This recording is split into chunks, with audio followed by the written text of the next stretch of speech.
Mama! Ano? Tcharan! Aso! Ano yung mga taihi niya? Sino maglilinis? Ako pa? Eh, brief mo nga, di mo malabhan. Grabe siya, oh. Ako nga bahala, ako maglilinis. Ah, dali, try mo siya hawak, ano? Ayoko! Arte, oh. Sige na, magbibis muna ako, ah. Una, kaya. Okay na, tapos na ako magbihis. Una, kaya. Ano ginagawa mo sa aso? O, bakit? Bawal ba? Sabi mo ayaw mo. Ah, kumuha ka ng pera dito sa wallet ko. Bumili ka ng lechon manok, ha? Sige po.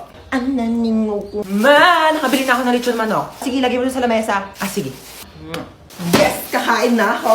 Hoy, ano kakain ka na? Kakain ako lechon manok. Ulam yan ng aso, hindi yan sa'yo. Ha? Meron dyan tuyo, merong dilis, yan yung ulamin mo. Bakit mas masarap yung ulam ng aso? Bakit marunong ba yung maglinis ng bahay? Marunong ba yung maghugas ng plato? Marunong ba yung maglaban ng damit? Eh, malamang hindi. Aso lang to eh. Siyempre marunong to tumahol. Bakit? Marunong din naman ako tumahol ah. Ano? O sige, hati na kayo na aso sa lechon manok. Oo.